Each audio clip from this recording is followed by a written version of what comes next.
What's up, everyone? Good morning again. It's your host Carlos Ponce here. This is episode 13 of season 2 of Advancio Talks, and we are live today with a great guest. We got Goktug Phoenix with us today, and I'm going to let him introduce himself in a minute.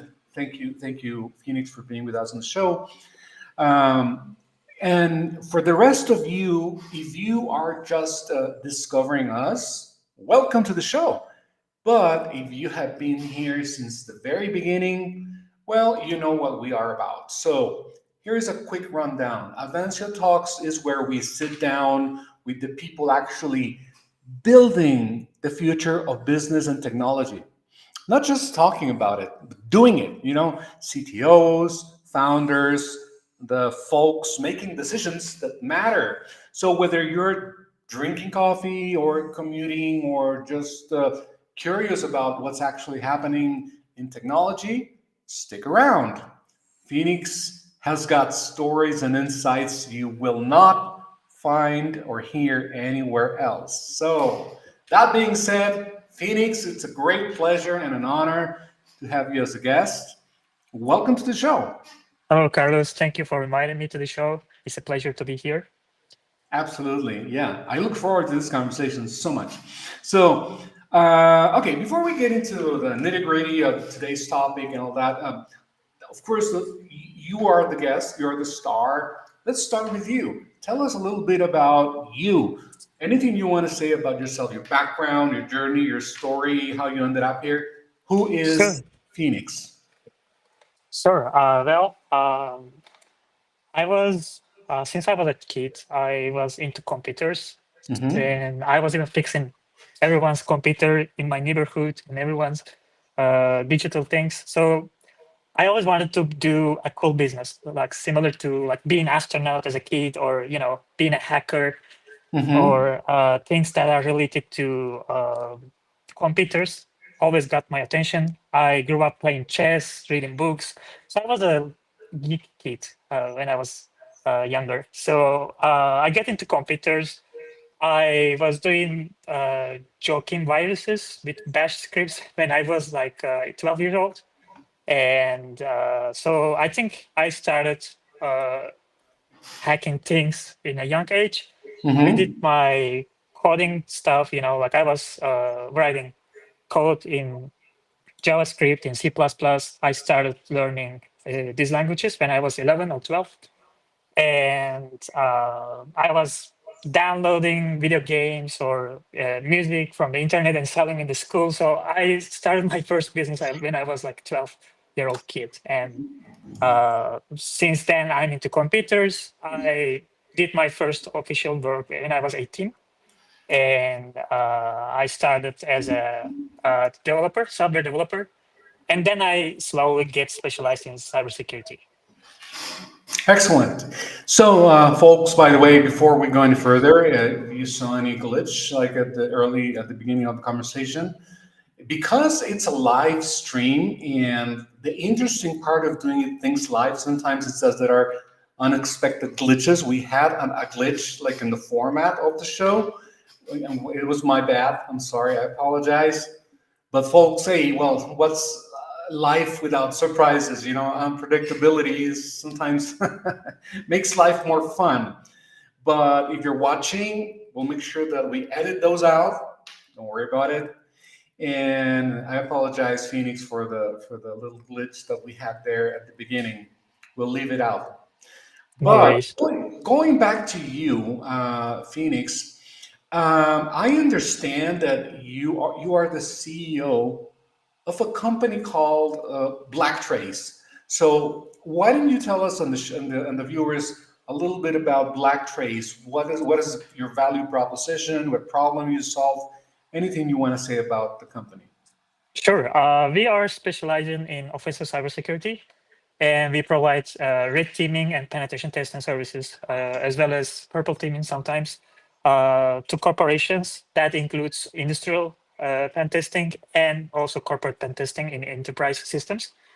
And the value we provide is, well, early detection into security faults, and as well as there's a thing that many enterprise businesses are doing. Like some businesses think being compliant means being secure, and Mm-hmm. we also test their compliance works. Like if they have special work they did for compliance, we also test those.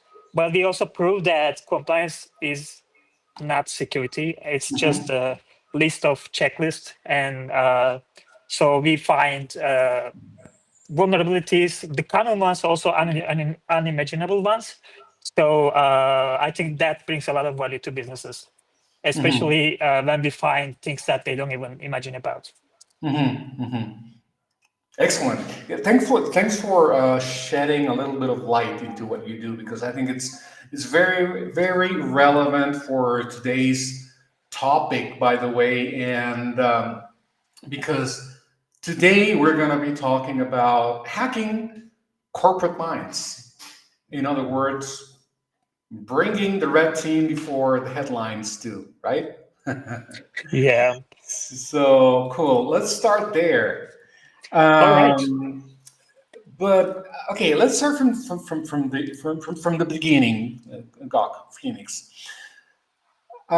You have built a career thinking like like an attacker, right? To strengthen defenses. So, how did your first hack, quote unquote, your way into the security field, cybersecurity field?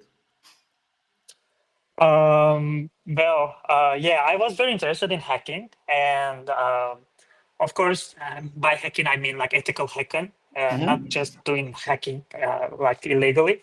Mm-hmm. So, like most of the people, I started studying in computer science and cybersecurity related topics. Having a web developer background helped me a lot because I know how software development works, how code works, or a system works. So I try to improve me on that part. But Mm-hmm. to be a great penetration tester, you need to be very well rounded because it's not only knowing technical things. You also need to have soft skills because you Uh-huh. can find very critical vulnerabilities. But if you can't explain what you find in a friendly way, no one will wanna work with you. So Mm-hmm. you should improve your soft skills as well as technical skills in this field. I think is very important. Uh, Mm-hmm. Likewise, you can't also only focus on soft skills and just living around the technical part. That Mm-hmm. helped me a lot because uh, you need to be able to explain risks to businesses, and not Mm-hmm. everyone is technical in the field. So you should be able to be a great communicator as a pen tester. Otherwise, you can't be a great pen tester. I think that's very important. And this is Absolutely. what we try to do at Black Trace. So Yeah. once we do pen testing or red teaming, we always try to explain things in a very clear way. And Mm-hmm. we are making sure that everyone in the company understands, every relevant person in the company understands the risks. Gotcha. Yeah. When you say soft skills, I think it's actually one of the most important things. The way I see it, I'm not an engineer. I don't have an engineering background, but I understand the engineering world because I've been working at different capacities, in communication and marketing and such. But I'm not an engineer. However, I do recognize the value of soft skills, especially in a day and age in which things like ethics, for example, should be of the utmost importance, because you have very powerful tools out there, technical tools. And cybersecurity is no exception. AI, of course, there's it's also very powerful, and if in the wrong hands, well, you need to have a good understanding of what a soft skill is, including ethics, right?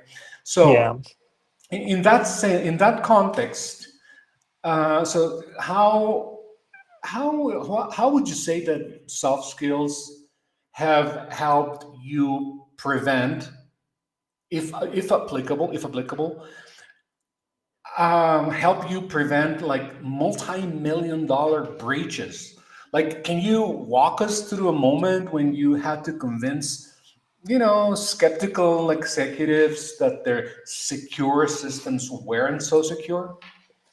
Yeah, I once had an experience where I had to do pen testing to a relatively small company, and they didn't have an internal IT department, so they were always taking the service externally.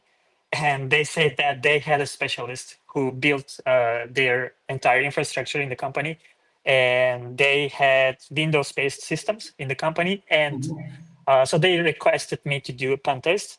When I did a pen test and I had some findings, especially in Active Directory, uh, for those who don't know, like Active Directory is one of the worst things that you can have in your company because you basically give very risky privileges to attacker.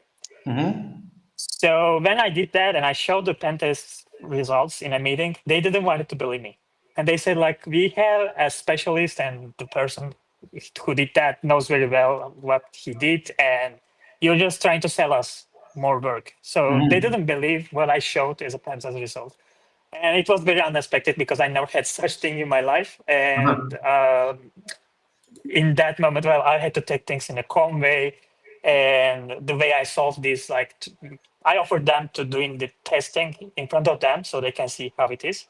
And well, I solved the problem. But yeah, there are cases where if you are not a great communicator, you can have a lot of findings, a lot of works, but it's just meaningless to some people if you are not able to explain things.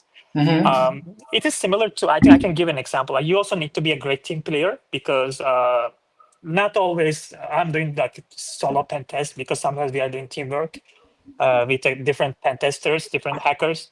And well, it's like Tom Brady, if you like football, Tom Brady is very famous. He's coming from a background where he was not very top quality player. He was Mm-hmm. selected in the draft like 199 selection. He had like 188 players before him. And what made him very strong, very successful was that he was a team player and everyone wanted to play with him. And all of his successes comes from being a great team player. I think that's very important to be successful in a life.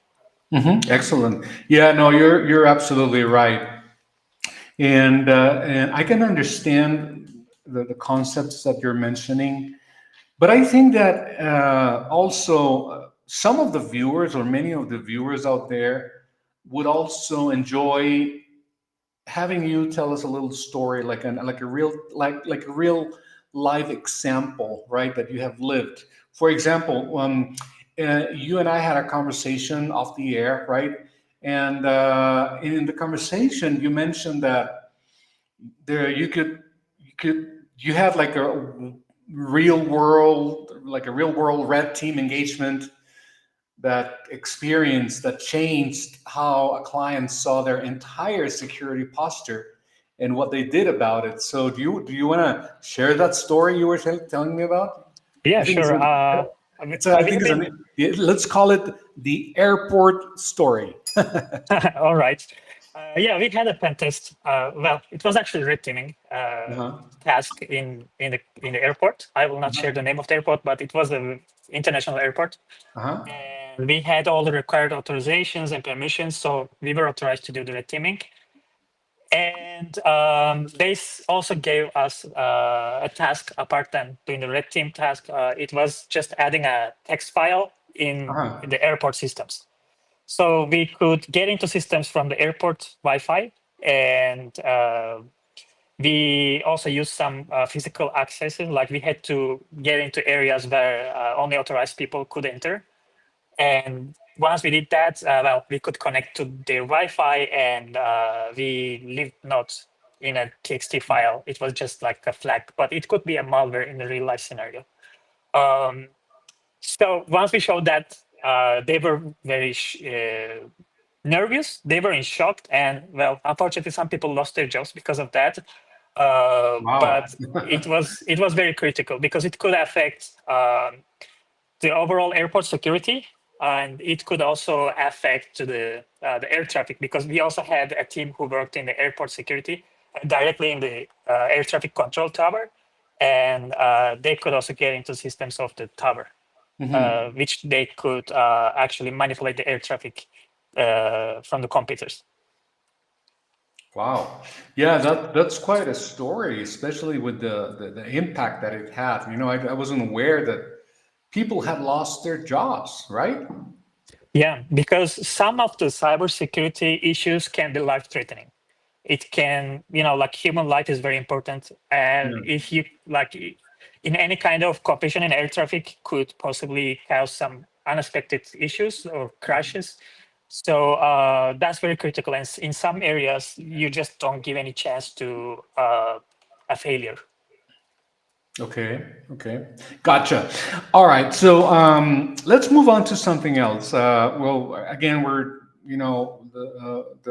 the today's tagline is uh, bringing the red team before the headlines do. So a red team implies dichotomy, like it has a blue team or something that is opposite, right? So Yeah. um, how do you if you have a red team, but there's also a blue team in this industry? How do you hack the mindset, the blue team defenders who might resist learning from red team attacks?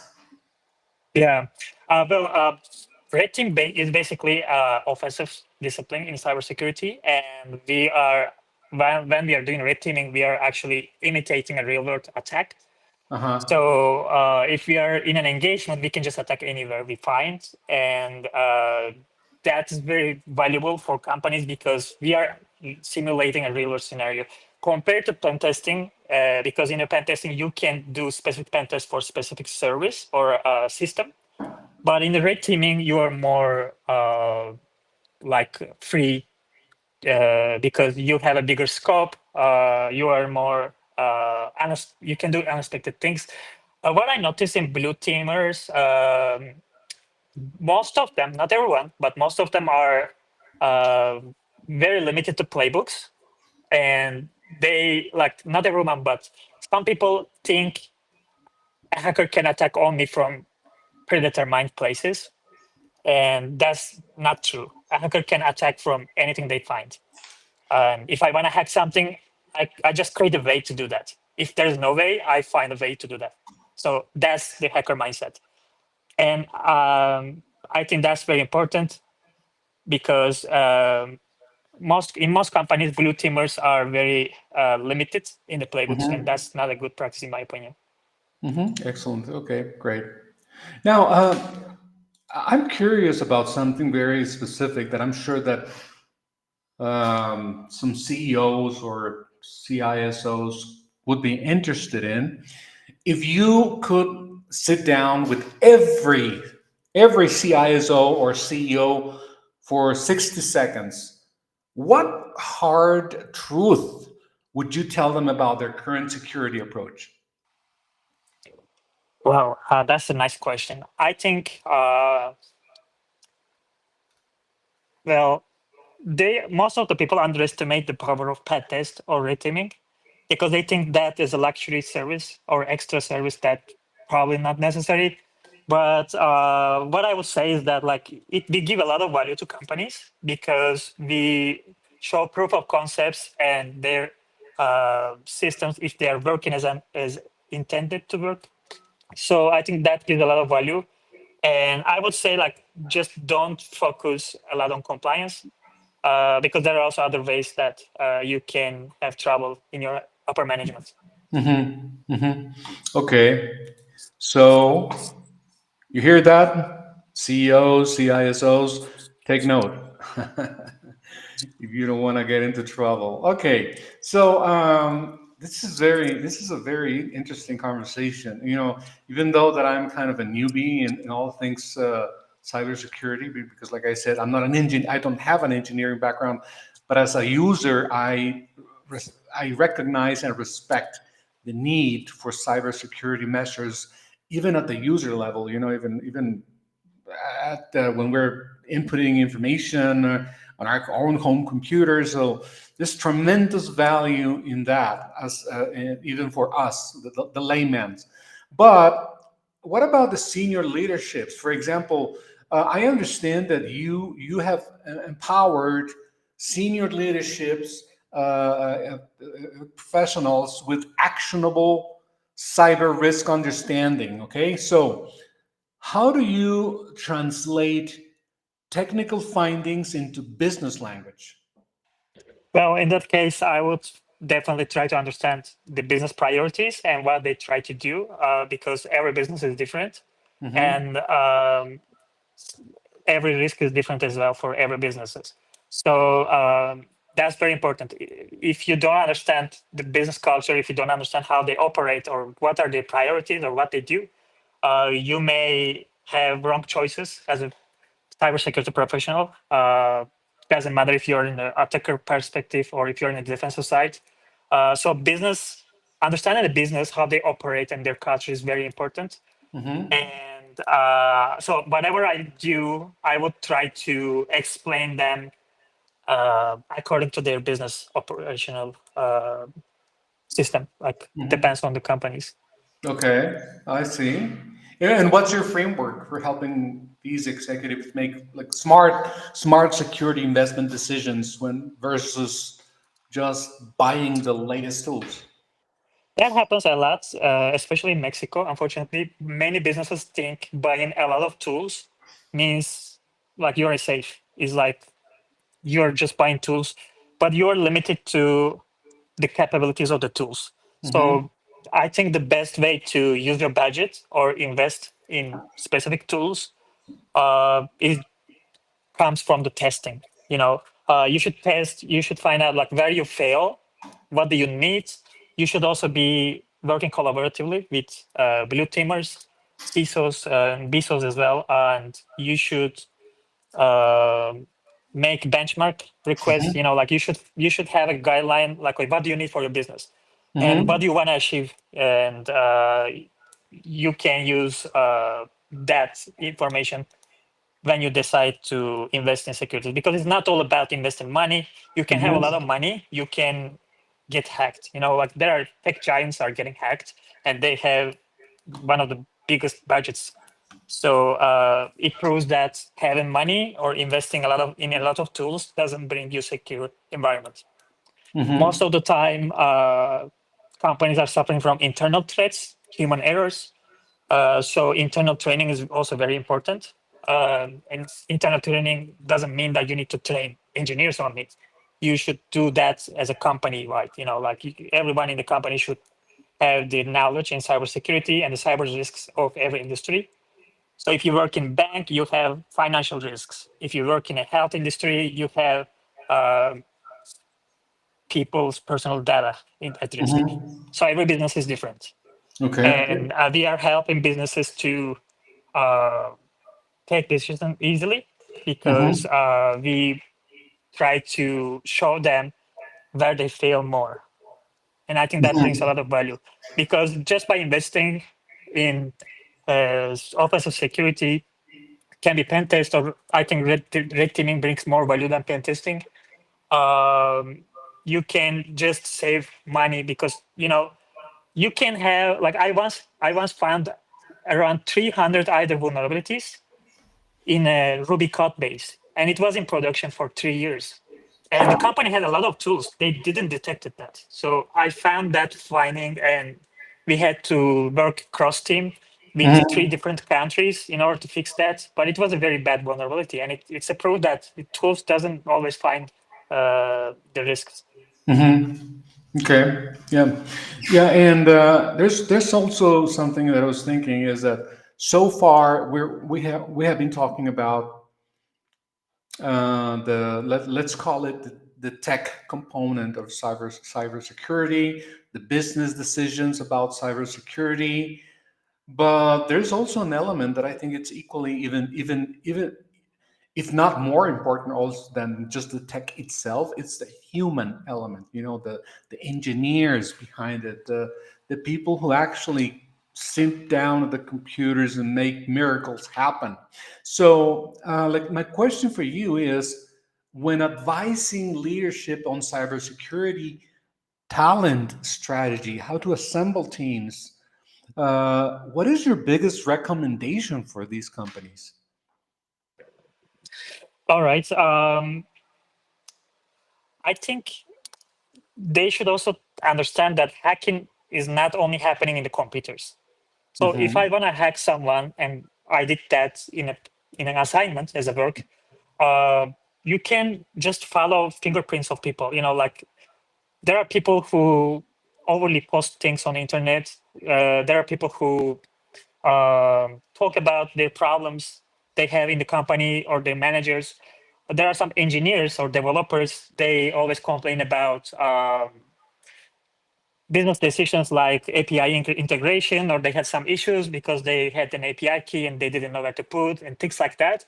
And Mm-hmm. from an attacker perspective, I can gather all of that information and create an attack map and just use that against the company. So I think Mm-hmm. human element is very important, and businesses, not only businesses, but also people who work in this industry should also Mm-hmm. accept the risks, and they shouldn't be. I mean, they should be very careful about that. Mm-hmm. Like Gotcha. it's an everyday thing. It's not just only when you get a pen test, or Mm-hmm. it's not only that companies are investing in a defense and some tools, and that's the security. It's not that.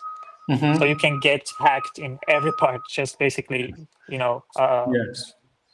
Yeah, yeah. Hey, listen. I'm getting carried away because this is. They say that time flies when you're having a good time, and this conversation is no exception. But unfortunately, we're approaching the final segment of today's conversation. But I still have one more question for you, and if I recall correctly, you led or you put out a phishing campaigns that revealed like security awareness gaps. So can you tell us a little bit about that? What was the what did you learn? How did you change human behavior at scale? well, we can't control what humans do unless they decide to change things. Uh, but we do phishing campaigns just like similar to red teaming. It's a Mm-hmm. process. It can take a long time or short time, depends on what the company needs. Mm-hmm. So what I see is that how the company treat to its employees is very important, because if you're a bad employer and if you make people hate to work in your company, Mm-hmm. they're less careful. They just don't care. Okay. Like you can have a lot of policies, but if you're a bad company, you can't make people to follow your guidelines. So I Mm-hmm. think that is very important, and most of the phishing or human errors. I think there's a statistic that where the more the toxic the company is, the less careful the people are. I think that's one of the issues the company should solve. Mm-hmm. Because if you love to work in your company, if you like your job, you try to be more careful. But if you hate, if you don't get paid, or let's say you have some issues with your manager, you care less. This is the basic human behavior, and I Right. think Right. that's very important in a company environment. So we Absolutely. can't control that, but we can do a lot of things as business owners and just make people like you and your business. That's very Mm-hmm. important. Absolutely. I couldn't agree with you more. So, Phoenix, I'm, unfortunately, we have run out of time today. So, well, first of all, folks, if you're watching, I am going to be displaying Phoenix's contact info right at the bottom. You'll see a scrolling banner at the bottom. So, we're going to start with, of course, his website.